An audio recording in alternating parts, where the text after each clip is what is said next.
Taon-taon bumibisita si Geoffrey at kanyang ina sa Minor Basilica of the Most Holy Rosary of Our Lady of Manawag. Anila, pagpapakita raw nila ito ng debosyon at pagmamahal kay Apo Bakat. Bata pa lang po kami, sir, dinadalaw na namin to. Pinakilala sa amin ng, especially mother ko, na miraculous nga daw po. Tapos kahit medyo malayo, from Nueva Ecija kasi kami. So, yun, dinadalaw po namin. Believer po talaga kami ng Lady of Manawag. Ang dagsa ng mga deboto, biyaya mula sa langit kung ituring ni Apple. Maliban kasi sa malusog na pangangatawan, dasal din niya lagi na makabenta at maging mabuting kapwa. Inaasahan po namin na, Makabenta ba, ma'am? oo, mga ganun po talaga kasi syempre dadayuin po talaga ng mga turista lalo na pag nalaman po nilang talo minor basilica po itong simbahan ito po. Pero inaasahan pang dadami ang dadagsa bukas, April 22 sa Minor Basilica. Ito'y sa ikasandaang canonical celebration ng Our Lady of Manawag, kung saan higit 1,000,000 mga deboto ang inaasahang dadalo rito. Simula pa Lunes, April 20, isinailalim na ang bayan sa Red Alert status. Epektibo na rin ang liquor ban sa bisa ng Executive Order No. 42, Series of 2026.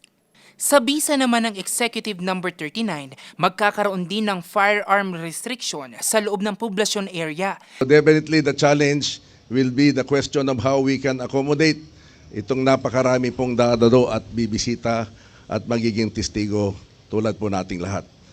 Sa mga deboto, ipinagbabawal ang pagdadala ng baril, matutulis na bagay gaya ng kutsilyo, gunting at cutter, pagpapalipad ng drone, paggamit ng anumang klase ng laser, pagdadala ng backpacks, pagsusuot ng sombrero, pagdadala ng alak, paninigarilyo at vape. Para naman sa mga alternatibong ruta at parking spaces, medical assistance at iba pa, maaaring iscan ang mga QR code na makikita sa inyong mga screen.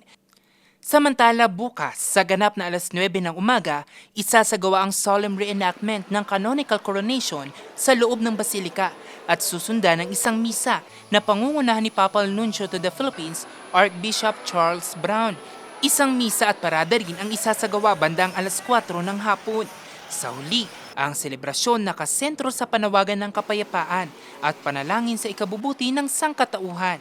Tema ng pagdiriwang ngayong taon, Inan Maria, Crowned in Grace, Calling Us to Jesus.